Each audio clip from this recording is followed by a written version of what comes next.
Hi hello friends, welcome back to BJRS YouTube channel. ನಾನು ಚಾತುರ್ಮಾಸದಲ್ಲಿ ತುಳಸಿ ಗಿಡ ದಾನ ಮಾಡೋದನ್ನು ವಿಧಿವಿಧಾನಗಳನ್ನ ಹೇಳ್ತಾ ಇದ್ದೀನಿ. ಚಾತುರ್ಮಾಸದಲ್ಲಿ ಇವತ್ತು ಪ್ರಥಮ ಏಕಾದಶಿ. ಇವತ್ತಿಂದ ನಾವು ತುಳಸಿ ಗಿಡನ ದಾನ ಕೊಡ್ಬೋದು.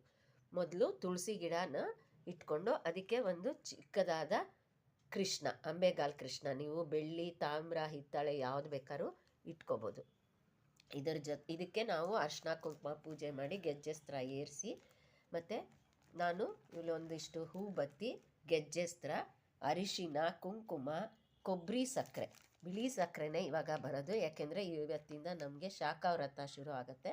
ಆದ್ದರಿಂದ ಕೊಬ್ಬರಿ ಬಟ್ಲು ಸಕ್ಕರೆ, ಅರಿಶಿನ, ಕುಂಕುಮ, ಬಳೆ, ಕುಪ್ಸದ ಕಣ, ಮತ್ತು ಇದ್ರ ಜೊತೆಗೆ ನಾನು ರಂಗೋಲೆ, ಕೆಮ್ಮಣ್ಣು ಮತ್ತು ಹಿತ್ತಾಳೆ ತುಳಸಿ ಡಬ್ಬ ಇದ್ರೂ ನಾವು ಕೊಡಬಹುದು. ಇದು ತುಳಸಿ ಗಿಡದ